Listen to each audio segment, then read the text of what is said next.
A former train platform, soon to be a platform for community activities. This is such a great space that is the people's space, really, and I think, what better time for us to be stepping into that space and engaging with the community. Renew Newcastle has won a temporary contract to lease and manage the site following a competitive expressions of interest process.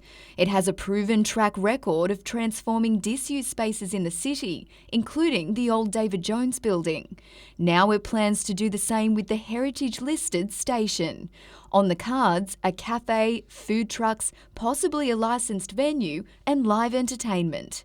We're not talking about doing loud amplified music there, but more of the sort of acoustic stuff and an opportunity for writers, songwriters to show their stuff on an event that we're sort of loosely branding as Friday Night Live at the moment. Hunter Development Corporation says it's committed to celebrating the heritage and culture of the city and believes Renew will deliver on this. The lease is set to begin from mid-next year. No shortage of space, no shortage of ideas, and I think no shortage of enthusiasm from people in the community to get involved. Renee Feder, NBN News.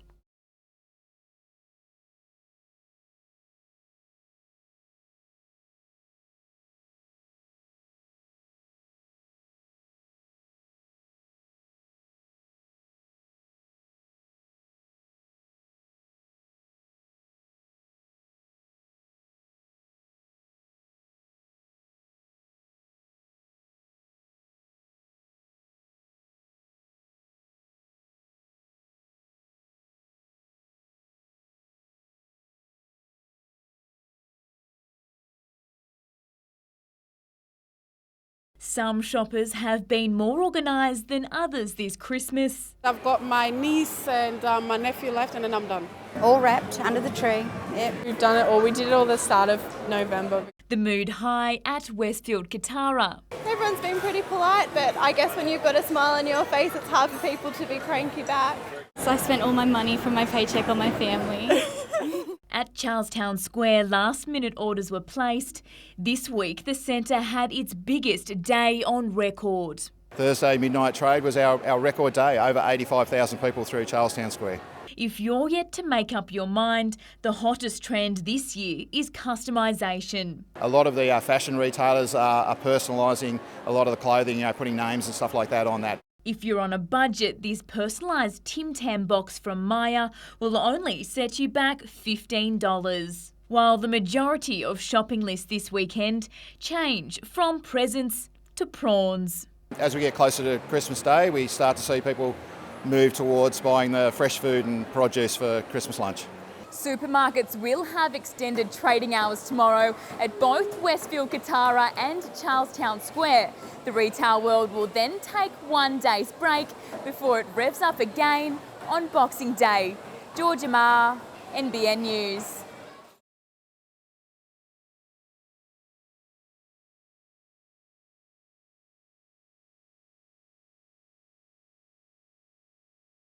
A simple question with a potentially life-changing result. Lifeline volunteers working around the clock. We have started to see an increase in calls and we expect that will pick up from today onwards basically. Across the country, Lifeline centres like this in Newcastle are preparing for their busiest time of the year, the festive period taking a toll on those vulnerable. Christmas can be both a time of joy but ironically a time of sadness and loneliness particularly. While there are around 250 telephone crisis supporters between the Hunter and Central Coast, the organisation says there's been a nationwide decline in numbers and are currently searching for more volunteers. We don't get to every call, unfortunately, and the more people we have, the more people that are there to connect with others and listen and understand their stories, especially at this time of the year. This festive season, Lifeline is set to receive an extra 40,000 calls nationally. That's a 20% increase over the holiday period. There's a good and a bad part of that, I guess. Yes, there's more people calling, but we're glad that we're there to listen to those people at this time as well. But the work doesn't come cheap. Lifeline estimates a $26 cost for the organisation per crisis call. This is the cost of training, this is the cost of debriefing and listening to our guys who take those calls as well. making any form of support count. If you or someone you know needs help, you can contact Lifeline on 13 11 14. Talia Sarv, NBN News.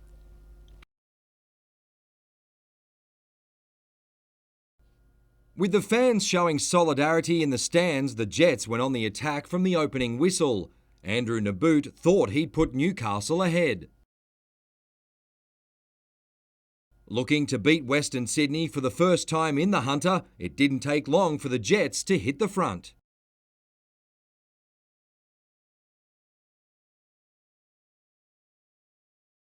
Newcastle was creating plenty of chances.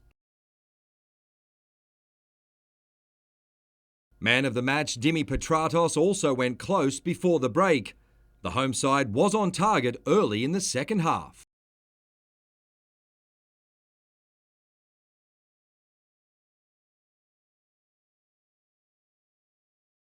Defender Ivan Vujica got in on the act and forced a corner as the Jets extended their advantage.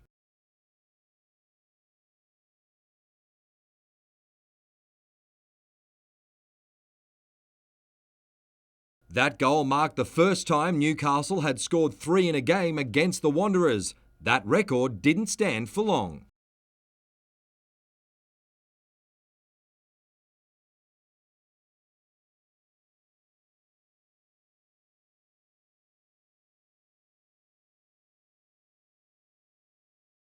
Substitute Mario Chabau had a handful of chances to make it 5.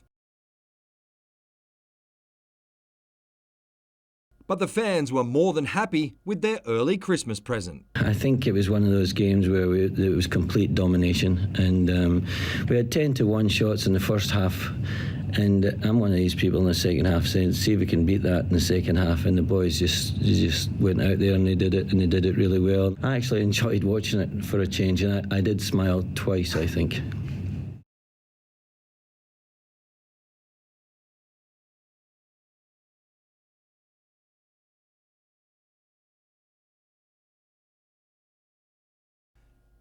The Flames trailed by as many as 7 points in the second quarter before Newcastle's Katie Ray Ebzery made her presence felt.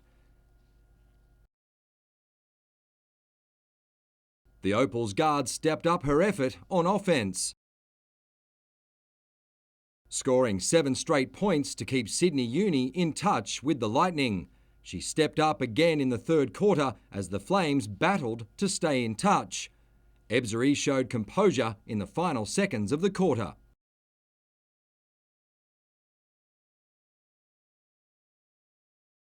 In the final term, she gave Sydney Uni a rare lead. Then in the final 2 minutes, she made this shot to see the Flames trail by 1. With time running out, Ebzery had a chance to win it from the line, then needed this to go to overtime.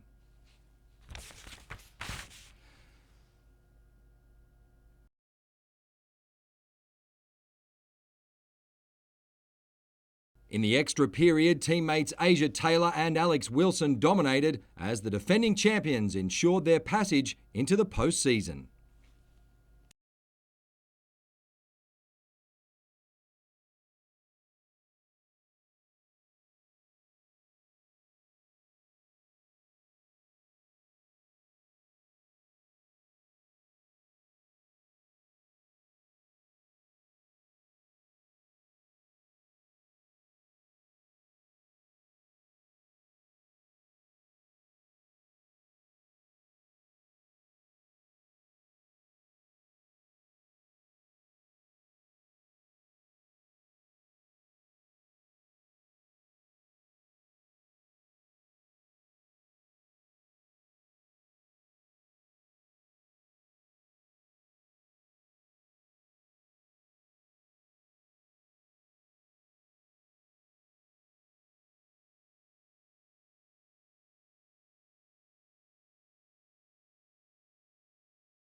Police were called here to this level crossing on Kingdon Street at Scone just before 10 o'clock last night, following reports a man had been struck by a train.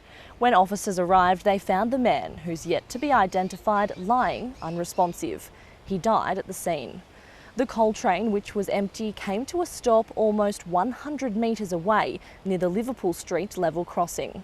Police quickly cordoned off the area as they launched their investigation.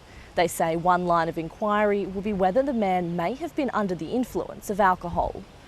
The train line was closed until 3 a.m. and in a statement, the Australian Rail Track Corporation extended its sympathies to train crews and first responders. The incident comes days after a coronial inquest concluded into the 2010 death of John Lawler and the 2015 death of Timothy Morgan, both of whom also died at level crossings in Scone. Authorities are urging all pedestrians to remain vigilant at level crossings. Fire crews were called to a pocket of bushland between Killingworth and the M1 on the western outskirts of Lake Macquarie around 10 a.m. this morning. Given its proximity to the motorway, crews closed one southbound lane to assist with hazard reduction efforts, causing major delays to Christmas holiday traffic. Rural Fire Service volunteers have worked throughout the day to contain the blaze, less than 1 kilometre from the township, as residents keep a cautious watch over its progress. Locals believe the blaze was started by a burnt-out vehicle on a nearby bush track, but no official cause is available at this stage.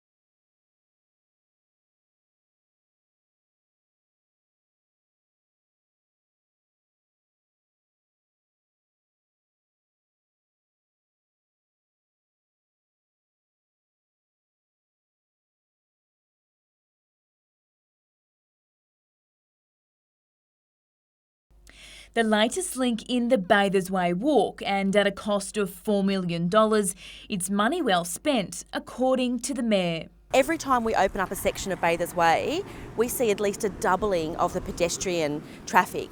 Stretching from the hill to Shepherd's Hill Cottage, there's been new trees planted and improvements made to allow better pedestrian access. Strzelecki Lookout has also been upgraded, bringing it up to par with the Anzac Memorial Walk. We found with the old infrastructure that was here at the intersection of Memorial Street and High Street, it just wasn't up to scratch with what people were expecting as they approached it. Major works have been carried out at the intersection of Memorial Drive and High Street, with smart parking also installed in a bid to prevent bottlenecks. We've actually got sensors point in all the parking spaces up the top here, and they feed out to two signs which will be on approach, which will basically tell drivers as they're coming into the area how many spaces are available. With the Memorial Drive and King Edward Park stretch still in the planning stages, work will next begin on the Newcastle Beach section. The South Newcastle Beach area has been a huge effort in terms of infrastructure around repairing the seawall and doing all the paths in that really difficult area. Georgia Marr, NBN News.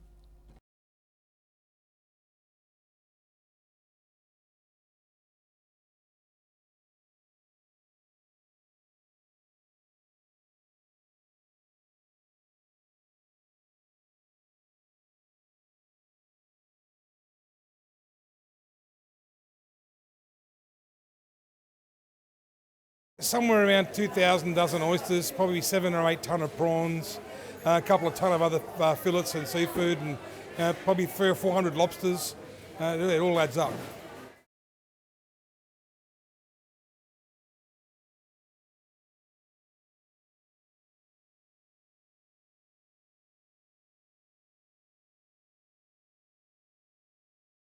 It's the annual event that doesn't discriminate. For 16 years, the Samaritans have hosted their Christmas luncheon at Foreshore Park. What started as a simple meal has become a Newcastle tradition, ensuring the less fortunate are part of the festive spirit. Everybody is welcome, so there is no qualification, but it's certainly very much about the community spirit. So we invite everyone that has nowhere to go for the day to come and join us and have a lovely afternoon with us. The annual event takes 4 months to organise. On the menu, around 2,000 bread rolls and more than 100 kilograms of salad.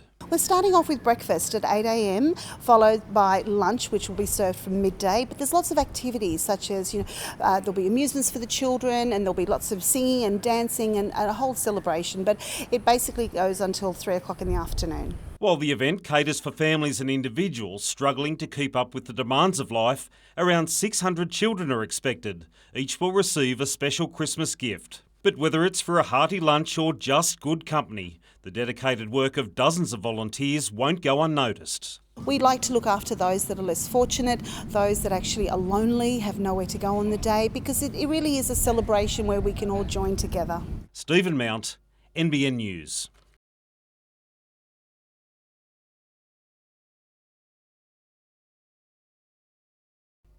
They're friends off the track, friendly foes on it. Housemates in the UK, Ricky Wells and Mason Campton, are spending Christmas at the Campton family's Curry home before switching back to competitive mode for Boxing Day's Jason Crump Invitational. There's always a little bit of rivalry between me and Mason. He seems to, find that 5th or 6th gear when he races against me for some reason. Then he goes out and only finds first in other races. He might go all right, we'll see. Mason won't head back to England until March after re-signing with the Workington Comets for the 2018 season, but he's certainly not taking it easy. My season's starting here now, so there's a lot of meetings coming up which I'm looking forward to, and it'd be good to get it going. This year's meet at Curry Speedway will feature a strong field. You got like Rowan Tungate and Sam Masters, them boys right in the UK, and they're really good. And then you got the local boys that are fast as well. Looking at the lineup, nobody wants to get beat by anyone. Undoubtedly, the one everyone wants to beat is the meet's namesake, the 3-time Speedway world champion Jason Crump. He's always someone you sort of want to beat if you've looked up to him when you were young.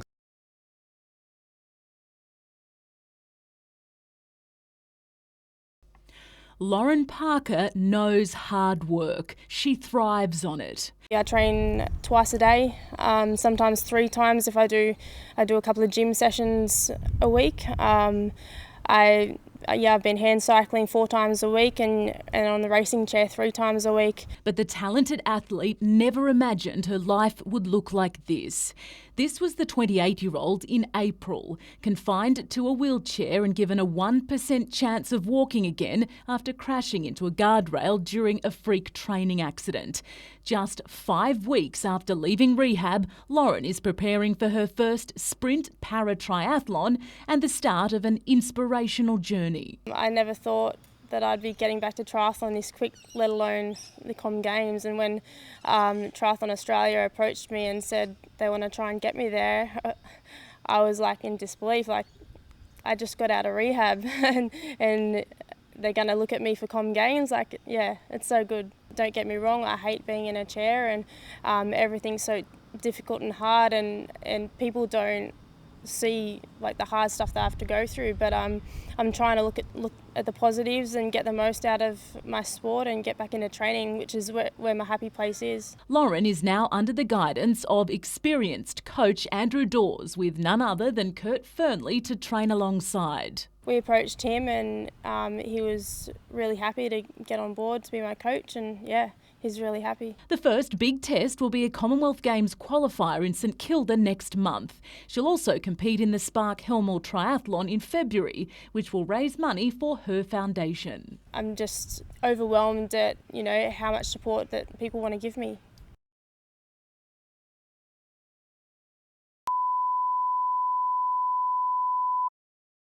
It may not have been the weather we'd wished for, but it didn't stop some Novocastrians enjoying Christmas morning outdoors. For many families, though, the day started even earlier. A visit from Santa Claus bringing plenty of excitement to the Cox household. Beau and Amelia lucky enough to land on his nice list. But the true meaning of the day wasn't lost, with many attending traditional church services across the region. We take our place at the feast of the table of God's word. Welcome to the table of the Lord. Parishioners packing Newcastle's Christchurch Cathedral. Elsewhere, the carriage sheds at Newcastle Foreshore were overflowing with people and festive cheer. From humble beginnings 16 years ago, the Samaritans' annual Christmas Day lunch has grown in popularity. Friendly faces providing a delicious meal in an environment that's all about inclusion for those less fortunate. No one should be alone on Christmas Day, and today we have people joining together, having conversations. Helping make the day possible, 250 volunteers. We have over 1,000 people here today, and we're very, very happy to have everyone with us for Christmas lunch. Renee Feder, NBN News.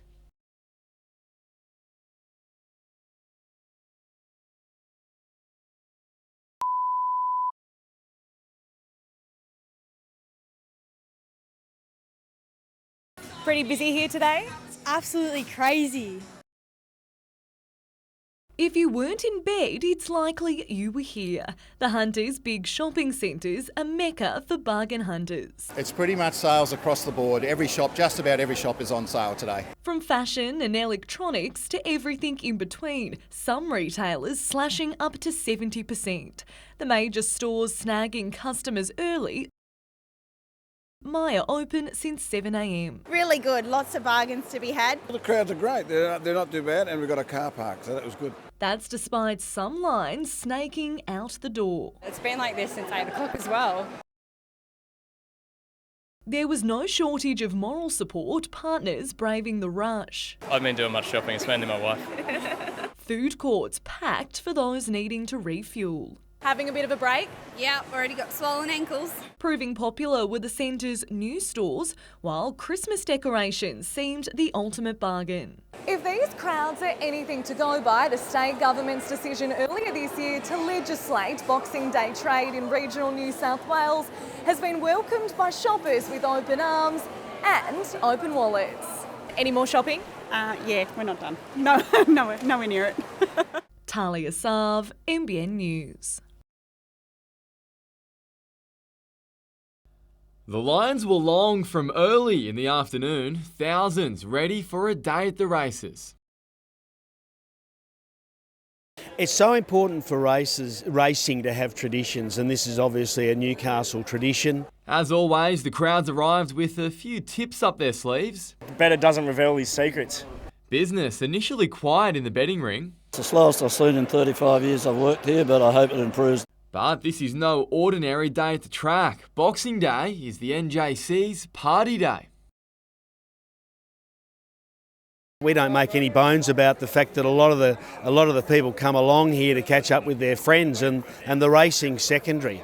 But if we can convert them to racing, that's a great result. And despite the uninviting weather, the club was pleased with the turnout. A great spectacle to see a lot of kids here, but also just the general public supporting a day which is obviously big on the Newcastle calendar.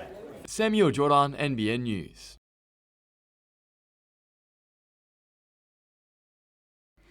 After an 18-month battle, relief for 4 hunter councils, with the Berejiklian back down on the botched amalgamations. They retain their own status. A changing of the guard at Port Stephens. After almost half a century in local government, the always colourful Bruce McKenzie called it quits. Liberal Ryan Palmer becoming its youngest mayor ever. In a year of firsts, Maitland also created a little bit of history, electing its first female mayor and a record number of women to council chambers. I think it's a richer, more diverse council, and Maitland will be better off for it. Labor dominated Newcastle's result, securing 7 seats, including the Lord Mayor's chair. Those 7 Labor councillors used their numbers to vote for a Christmas pay rise. At the same meeting, interim GM Jeremy Barth became GM. They tackled the big issues. The butt of all jokes, council voted to demolish Queen's Wharf Tower. The Wickham interchange opened for business, trains returning to the inner city. Supercars presenting its first real test. and passed with flying colours. A milestone for Newcastle's light rail, the first tracks lowered into place. A shake-up for the Hunter's Thin Blue Line, the new policing model will see the Central Hunter Command split between Port Stephens and Hunter Valley, prompting community concerns.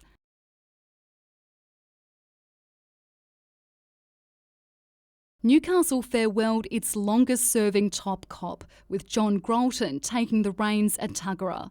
I am a Newcastle Jet, not a Central Coast Mariner. Former Lake Macquarie Superintendent Brett Greentree took the reins at Newcastle. His successor, Gosford's longest-serving super, Danny Sullivan. There's no safe haven for criminals in the Hunter. Meredith Gibbs, NBN News.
Saddling up, even the little things make Blake Spriggs smile after the year he's had. Yeah, it's great.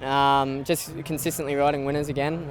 It's a great feeling. Coming off a Group 1 win, Spriggs was soaring until a shocking fall at Hawkesbury in February.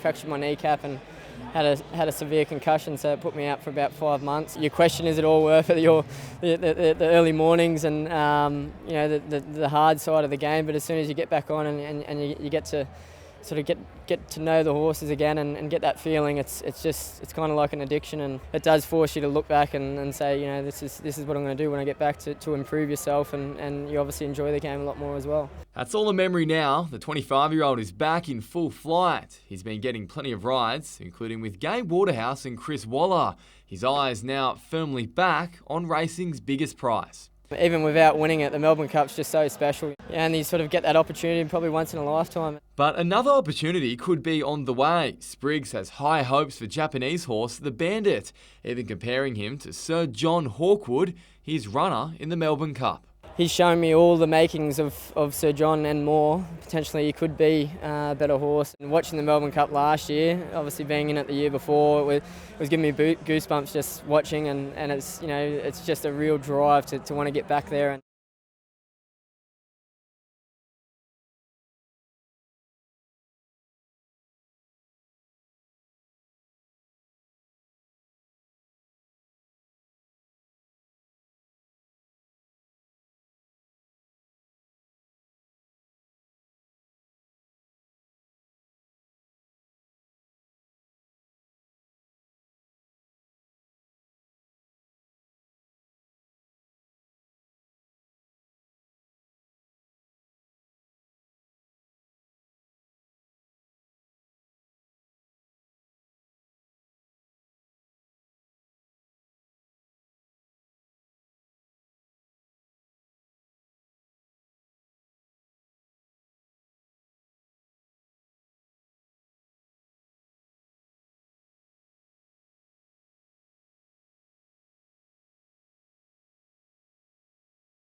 this Christmas New Year period is meant to be a time of happiness and to spend time with family, and sadly for many this has resulted in tragedy. 387 lives lost so far this year on New South Wales roads. That number 12 up on this time last year.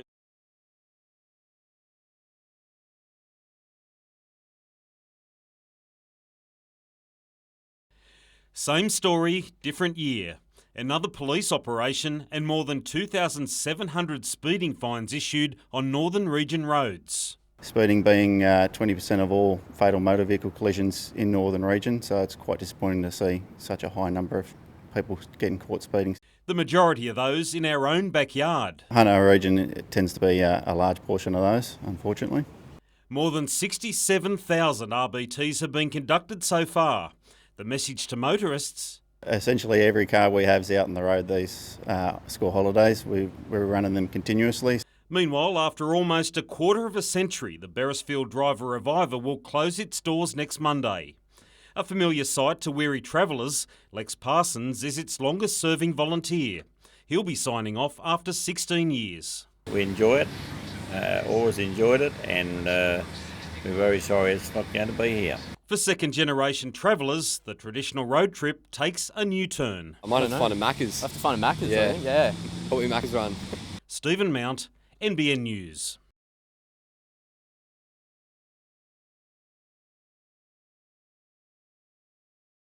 It's one of the simplest ways to help save a life. It's quite relaxing, really. The Red Cross Blood Service is in desperate need of platelets, the blood component critical in treating cancer and trauma patients. With each donation only viable for several days, the closure of blood banks on Christmas Day has caused a major blow to supply. Michael Adderley was called in to donate today. His platelets are a match for someone preparing to undergo surgery. It feels good to give blood, but when you actually know it's going to a specific person, it always feels good that you're helping someone. Last year, between Christmas and New Year, 100 bags of platelets were needed in the Hunter. It took 400 donors to make them. And with the demand only set to continue, each and every donation is critical. So we would ask people to get in touch with us if they can't make their appointment so we can fill it. And we are also looking for donors on New Year's Eve as well. That is our next critical day for donations. Emma Murphy, NBN News. From murders to drug busts and tense standoffs, 2017 was a busy year in our courts. Among the most high-profile cases, the trial of Graham Sloan, the 68-year-old sentenced in March for the brutal murder of Windale mother of four, Renee Mitchell. He's not happy with the verdict. He'd rather heard him to be in longer. There was a breakthrough in the 2014 murder of Lake Macquarie mother Carly McBride, her former boyfriend Sal Newson charged with the 31-year-old's murder. Relief for the family of Wickham identity Robert Parry, a Supreme Court jury finding 25-year-old Windale man Daniel Petrick guilty of his murder. We're happy with the verdict. It doesn't bring him back. Meanwhile, Jamie Francis Sager, the man responsible for causing all this, was handed a maximum 15-year jail term for bulldozing a Lake Macquarie home while 3 people were still inside. Horrible. I don't want to think of that day. It's horrible. In one of the largest drug seizures in the Hunter's history, police smashed an international drug traffic syndicate, uncovering 700 kilos of cocaine worth an estimated $245 million from on board a yacht on Lake Macquarie. 3 men, including well-known musician Craig Lemke, are now facing possible life sentences if convicted. A similar story on land, from quiet neighbourhoods to inner-city businesses. The ongoing battle with outlaw motorcycle gangs continued across the Hunter Valley. Officers carrying out more than a dozen raids amid growing concerns of a turf war between the Finks and Nomads. In March, a 17-hour siege forced Ties Hill into lockdown. Police believe he is armed with a knife. Tactical police will continue to negotiate with the man until the situation is resolved. Just months after bushfires threatened the town of Kurri Kurri, 2 brothers, one a former RFS volunteer, faced court accused of lighting them. Do you deny the allegations? The sporting community was rocked over this incident. 18-year-old Mark Mafua banned from playing for 10 years. He was also charged with assault and is before the courts. Back on target, dual Hunter Olympic gold medalist Michael Diamond, the shooter acquitted of firearm offences. It'd be great to resume life back in the sport that I grew up with. 2.5 years after being charged and 3 appeals later, Adelaide's Catholic Archbishop Philip Wilson finally faced trial in Newcastle. Are you looking forward to having your time in court? 67-year-old Wilson, the most senior Catholic in the country to be charged with covering up child sexual abuse. Meanwhile, Newcastle's former Anglican Dean Graham Lawrence appeared before a magistrate over historic child sex offences. Mr. Lawrence, anything to say?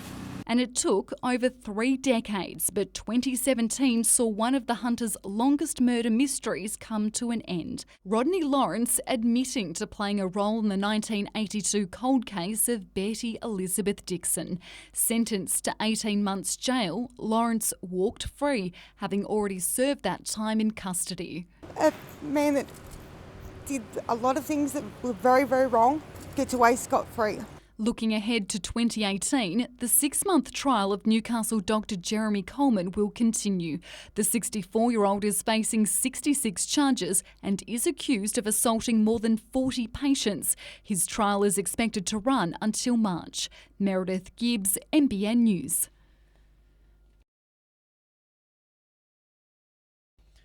Touchdown for Newcastle's newest jet. Riley McGree on the ground at training, match ready and raring to play. But he won't be doing so for some time. After a short trip back to Adelaide to see family, he's off to China with the Olyroos. Yeah, it's the festival of football and yet everyone's losing players to an under-23 competition. It's really worthless. Nick Cowburn is also in that side. He's now fully fit, leaving the Jets with even less personnel to choose from for their huge run of fixtures, 4 over 14 days. 4 games is 12 points and that makes a big difference to this league. So it's a period where the league ladder could change enormously in a short period of time. There could be some inclusions. Jack Duncan is back training. Daniel Georgievski is a far stronger chance, but Merrick is hesitant to rush him back against the Victory. We'll sort of put him on the list, the extended list, but if he doesn't pull up well this afternoon, then he'll be removed from the list, but he's pretty keen to play against his old club. Newcastle knows it's a danger fixture, but confidence is sky high after the memorable outing against the Wanderers. I don't think we had a bad player on the day. Well, it proves to themselves they can play good football for a whole match, 90-odd minutes, and it really was a good quality performance. And as for when we can see their latest big-name recruit, Patricio Rodriguez... No, Joel's got that in hand. I'm not sure when he'll arrive. We're pretty keen to get him on board as soon as possible.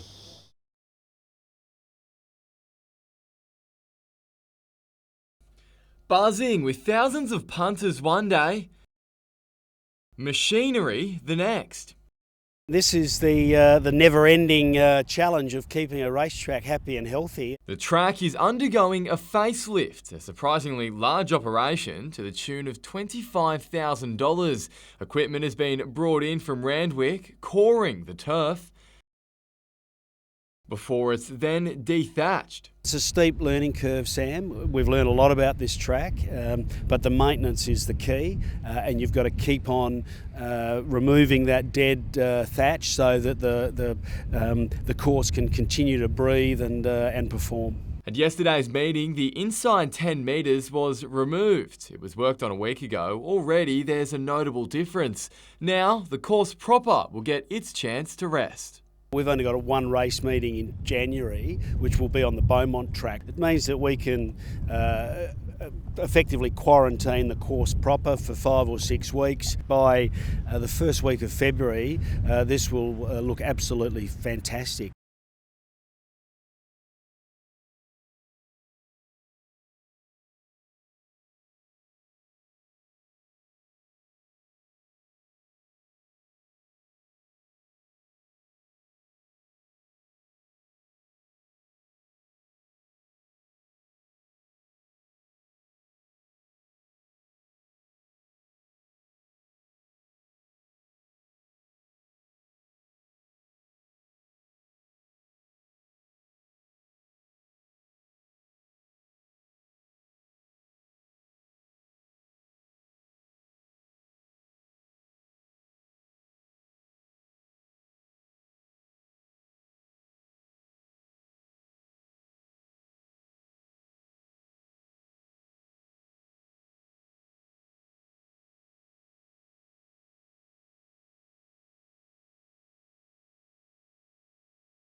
Lighting up the night sky, the blaze at Hunter Sports High School broke out just after 11 p.m.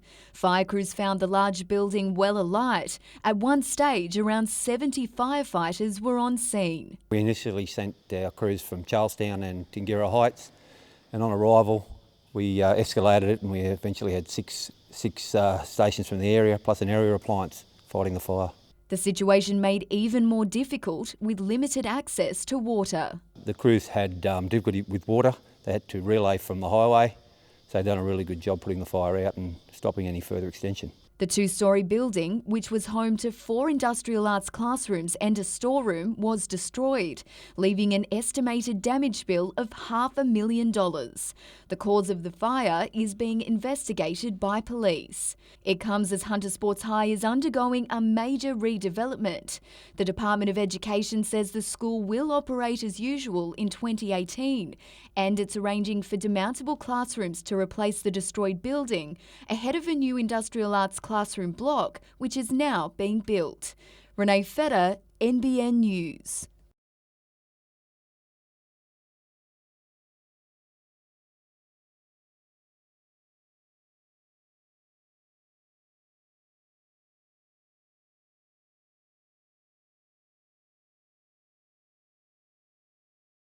There's a substantial reward on offer. I'll be forever in anyone's debt that can bring it back.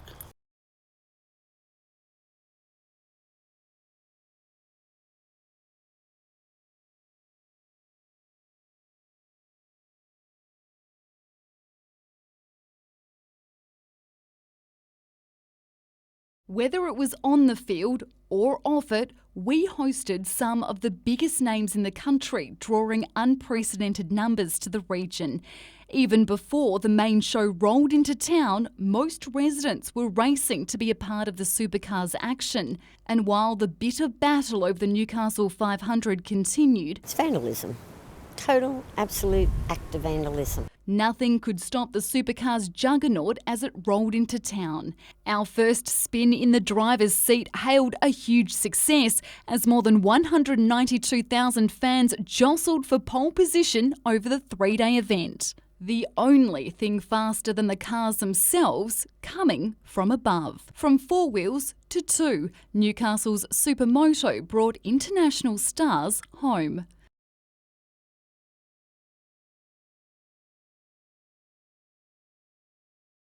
While in September, the region was swept up in green and gold fever, the Matildas claiming a 3-2 win over Brazil before a record home crowd. After years of financial turmoil and ownership limbo, Newcastle's White Knight Wests stepped up to save our beloved team. The club's fate in the hands of its members. We want the members to be behind us, so we need their support. We need them to vote yes for this. If the vote's no, we will not do it. 97% voting in favour, West's officially taking the reins in November. While this month they outlined plans for a new multi-million-dollar centre of excellence in Broadmeadow. In February, it was a surfing doubleheader. First up, the country's best surfers battled it out at Newcastle Beach in the Australian Board Riders Finals, Avoca's Matt Wilkinson producing the goods. Then it was Merryweather's turn. As always, Newcastle's signature surfing event, Surffest, drawing in big numbers. Meredith Gibbs, NBN News.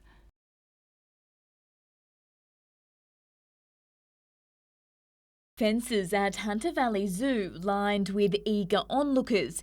Inside, cautious reptile keepers. Their task simple but dangerous. Raid the alligator nest for eggs. To do that, they need to get past the male and weighing in at 260 kilograms. It's no easy feat. And then there's the protective mother. She's nasty. She's our biggest female, and you got to watch your back. With one keeper tasked with catching the female, 2 others then distracted her mate, while 5 struggled to hold her down. And in just a few short minutes, 48 eggs were carefully pulled from the nest. That little embryo attaches itself to the top of the egg, so if you roll that egg, you're just going to drown the embryo inside. With temperatures so high this time of year, the mission is needed to give the offspring the best chance at survival, as the eggs can cook in the nest.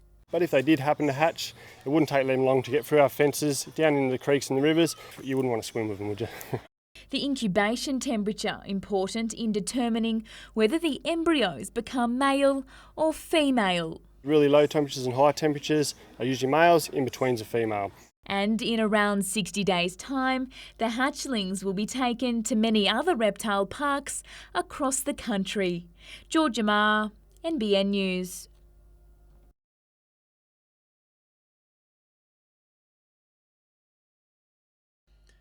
His first session in the Hunter, and his last for potentially a month. Riley McGree is heading back home to Adelaide before jetting out to China with the Olyroos for a much debated standalone tournament. I've seen it's kicked up a bit of a stir, but as a player you don't really focus on that, you just focus on your job if you get selected, and if I play minutes it will definitely benefit me coming back into the league and to the back end of the league and hopefully put in some good shifts. He'll be available for the Jets when it ends. If they make the final, that could be late January. His arrival, that of Patricio Rodriguez, and the impending return of Ronald Vargas is creating plenty of competition in midfield, one Steven Ugarkovic is welcoming. That's healthy in a team, you need that. We're all teammates here, we all want the best for the team. Whoever's better that week in training when the game's going to play, and that's the way football is. It's not as if we haven't had the depth in the competition, but now it's just going to get even stronger and stronger coming into the end of the season. Ben Kanarowski didn't train again today with back tightness, but will play tomorrow night. Daniel Georgievski did train, but is an outside chance to face his former club, Melbourne Victory. If we just stick to what we've been doing, we'll definitely get the 3 points. The third place W League Jets will play before the A-League clash. Gemma Simon will come off the bench in her long-awaited return from a knee injury. Feels pretty good at the moment, so I'm pretty happy with where it's at. I've kind of kept my head down and just kind of worked really hard and tried to get my body back to a good place, and now that it is there, I'm looking forward to what's ahead.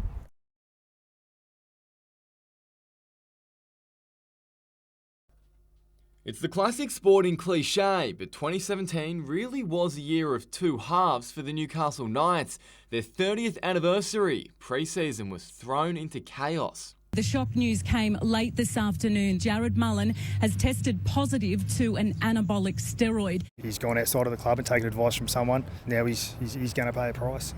Corbin Sims walked out to join Brisbane. Paulie was seriously injured in a horrific car crash, and new recruit Rory Kos-Jason was forced to retire before making his debut after a throat injury at training. But on the field, there was hope. A memorable win in round 2 over the Titans gave fans reason to believe fortunes were turning. But it was still tough going. As close as they were, the losses continued. And despite a late resurgence, 3 straight wins, the club collected its 3rd straight wooden spoon. The spoon last year to the spoon this year is a real different one. But that seems like a distant memory now. Perhaps the biggest moment, the takeover by Wests. It's been a really fantastic result for the board to get that sort of support. The long-term future of the club is in the best possible hands. That includes a new Centre of Excellence and CEO. On the field, Dane Gagai has departed. There's now 22 new faces from pre-season last year. Roosters, Sean Kenny-Dow, Connor Watson and Aidan Guerra. Broncos, Herman Esiesi and Tautau Moga. Teenage prodigy Caleb Ponga, Jacob Lillyman, Chris Hyington, and most recently, the marquee signing of Mitchell Pearce. I believe we can really push a lot of teams this year, and the sky's the limit with this group. Fans are certainly hoping he's right.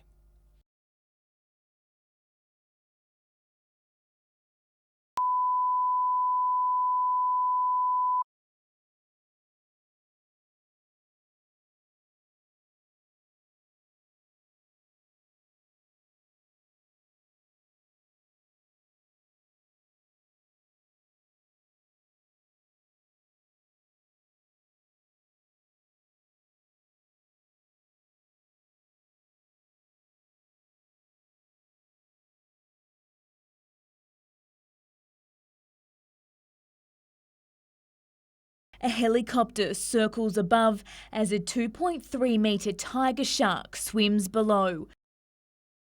Within minutes, the discovery is uploaded to the Department of Primary Industries mobile phone app and Twitter accounts SharkSmart. Local cafe owner Bradley Smith took these shots from the shore. Part of being near the ocean is that you're going to see some sharks every now and then, but for the most part they're not interested in you. They're interested in getting some fish, getting a feed. A DPI helicopter flies up and down the New South Wales coast daily in a bid to keep beachgoers safe. Locals and holidaymakers alike not overly fazed about the latest sighting. Yesterday it was able to scare the shark away, so I suppose it's useful. Yeah, they blew the siren from it. If there's the helicopters, buzzing around, of course I feel safe for my children. I feel pretty safe in the water. Andrew Klaus flies from Barooby Beach to Crowdy Head with his passenger observing for sharks and so much more. It's a comprehensive marine survey, so we're looking from rays, game fish, bait balls, all the way up to whales. Often we'll orbit a couple of times just to check the species, so if we don't hit the siren, there's no need to worry. We're just looking at or taking some photos of dolphins or other marine animals. Georgia Ma, NBN News.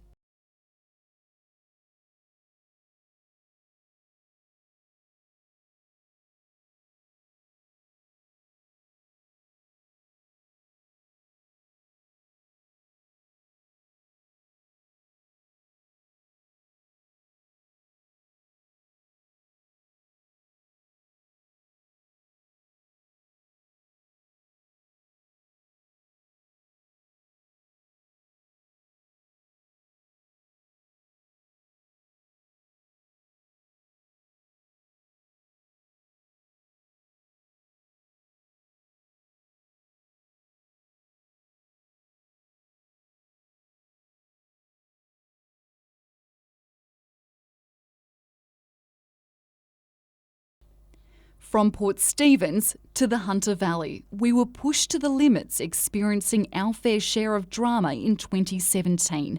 None more so than in September, when we got a terrifying taste of the up-and-coming bushfire season.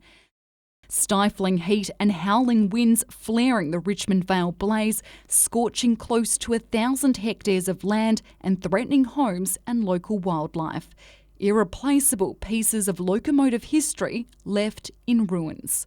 Frustrated, helpless, sitting there watching it and there's nothing I can do.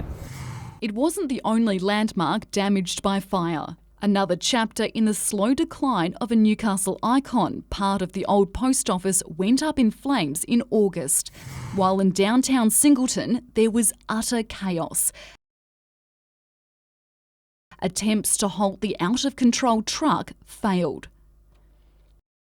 The rig, allegedly stolen from an Upper Hunter service station, leaving a trail of destruction through the main street, ramming cars, sideswiping heritage buildings, injuring 8 people before bursting into a fireball. The driver accused of the rampage was arrested and is now before the courts. In Lake Macquarie, there was a lucky escape for mother of 2, Deb Moroney. On a wet Wednesday night, her car plunged off the Swansea Bridge. I pressed the electric window down, and I had my hand on the seatbelt. When the water hit impact, I clicked the seatbelt, and the car started to sink, and water started to pour in, and the windscreen started to crack. So I went, "Get out!" While nature's fury was unleashed on the Hunter Valley town of Kurri Kurri, tearing through the town, causing utter devastation. It had to have been a cyclone. Had to have been. From the ambulance hall to the library, schools and the local hotel, the severe storm left little untouched. I think we can really be grateful that we didn't lose a child or a person. There were more questions than answers for Williamtown residents still living with the fallout of the RAF-based contamination 2 years on. We don't know what's going to happen. We don't know what our future is, the health impacts of this. In May, Defence Minister Marise Payne made her second visit to the region. This is a legacy issue. We know that. While the red zone was expanded in November to include an additional 250 properties. And after 5 decades, Marmora Power Station's iconic stacks came crashing down in what was Australia's largest demolition project.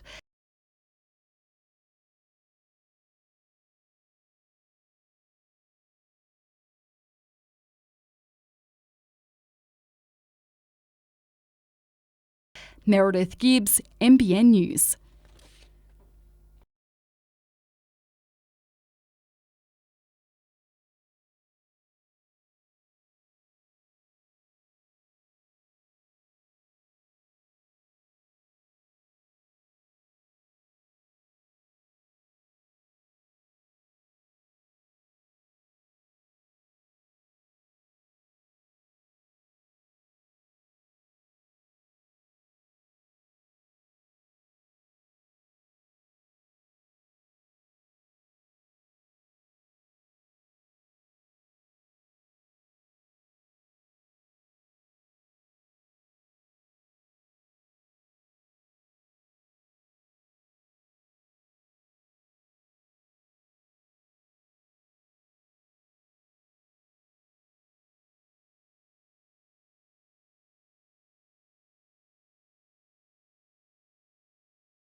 The calendar year began in an all-too-familiar way for Hunter football fans. At one stage on track to make the top six, the Jets crumbled. 6 straight losses, collecting the wooden spoon for the 16-17 season, missing the finals for the 7th straight year and costing coach Mark Jones his job. Any hard feelings toward the club? 100% not. The W League side finished 5th, missing their finals for the 8th straight year. Without a coach, the A-League side pressed on. Daniel Georgievski had already been signed from the Victory, while Roy O'Donovan was poached from F3 rivals, the Central Coast. I think it's going to be a good season. I'm excited. I've been around a long time, but I haven't been this excited in a while. Then came perhaps the biggest recruit, championship-winning coach Ernie Merrick. Those fans have just stuck with this team for so long and want success, and we want to give them that success. That saw a snowball of signings. Glenn Moss came from Wellington. Dimi Petrados signed again after a stint in Korea. Former skipper Nikolai Topol-Stanley returned. And later in the piece, we were introduced to marquee signing Ronald Vargas. The W League program moved under the governance of the Jets, a new training base at number 2 and a new marquee. Emily Van Egmond returned, the first time the club has ever paid a transfer fee for a player. Very appreciative of the club, been able to turn it around quite quickly for me, and yeah, I'm just so happy to be home. And to fans' relief, it all translated onto the field. A shocking injury to Ronald Vargas, but the Jets have only continued to climb, finishing 2017 in 2nd. In March, we're going to have a fantastic setup. Depending on results, the W League side could finish 2017 on top.